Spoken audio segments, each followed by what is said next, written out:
Hello everyone, আজি মই এটা কেক বনাবলৈ লৈছো আৰু এই কেকটো মই কণী নিদিয়াকৈ বনাম আৰু ইয়াত মই দিম আম। গটিকে আহক মই কেনেকৈ কেকটো বনাও আপোনালোকক দেখুৱাইছো ভিডিওটো আপোনালোকে ভিডিওটো শেষলৈকে চাই থাকিব। এতিয়া মই এটা আম লৈছো আমটো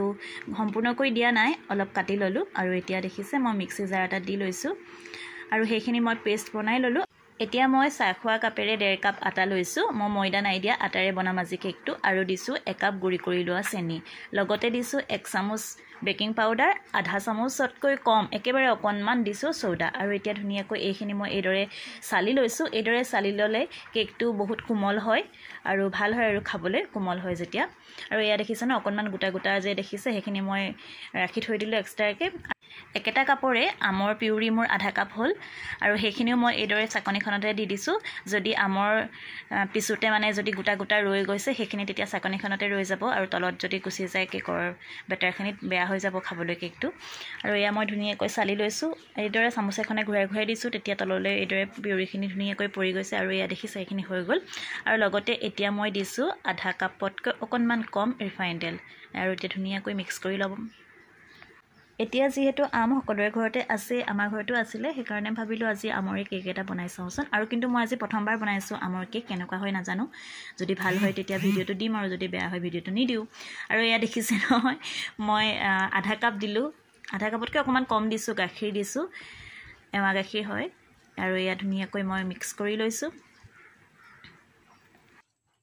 এয়া মই ধুনিয়াকৈ ফেটি আছো আৰু কেকৰ বেটাৰটো বেছি ডাঠ হলেও বেয়া হয় আৰু বেছি পাতলা হলেও বেয়া হয় মোৰ হৈয়ে গল এয়া আৰু এইদৰে যেতিয়া ওপৰৰ পৰা আমি দি দিম তেতিয়া এডাল ৰিবনৰ দৰে পৰিব লাগিব তেতিয়া কেকটো ধুনিয়া হয় আৰু খাবলৈ আৰু বেছি কোমলু হৈ যায় আৰু এয়া দেখিছে নহয় মই দেখাই দিছো আপোনালোকক এখন চামুচেৰ সহায়ত আৰু এফালে এটা মই গেছত কুকাৰ বহাই দিলো কুকাৰটোৰ ভিতৰত এখন মই প্লেট দি দিছো তাৰ পাছত হেয়া মই গৰম হ'বলৈ দিছো 5 মিনিট মান সময় কুকাৰটো তাৰ পাছত এফালে এয়া মই এটা বাটিত ৰিফাইন তেল অলপ লগাই লৈছো ইয়াতে মই কেকটো বনাম আৰু অকনমান এইদৰে আটা দি দিছো আটাখিনি বাটিটোৰ চাৰিওফালে লগাই লৈছো যেতিয়া কেকটো হৈ যাব তেতিয়া কেকটো উলিয়াবৰ কাৰণে সুবিধা হয় এইদৰে লগাই ললে তাৰ পাছত এয়া মই কেকৰ বেটাৰখিনি দি দিছো বেটাৰখিনি মই এয়া দি ললো তাৰ পাছত এয়া বাটিটো অকনমান এইদৰে টেপ টেপ কৰি দিছো তেতিয়া ভিতৰত যদি কেনেবাকে এয়াৰ সোমাই আছে সেইখিনি ঠিক হৈ যাব আৰু কেকটো যে কেতিয়াবা ফুটা ফুটা হৈ যায় তেতিয়া ফুটা ফুটা নহয় আৰু এইফালে মই এয়া কুকাৰত মই বহাই দিলো কেকটো ঢাকনখন লগাই দিলো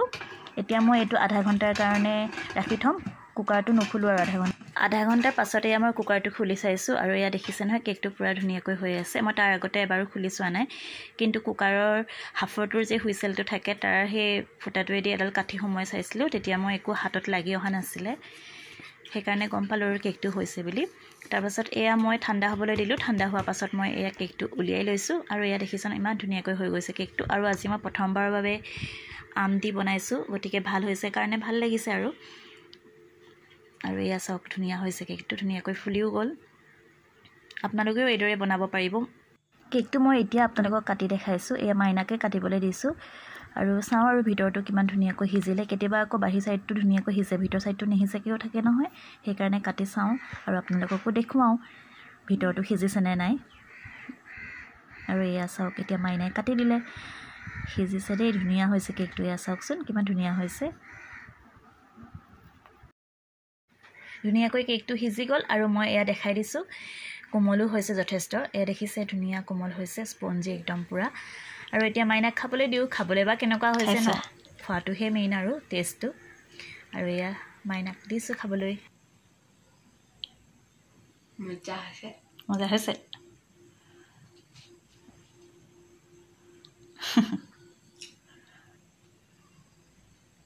ভাল লাগিছে খাই সঁচাকৈ ভাল লাগিছে না ঠিক আছে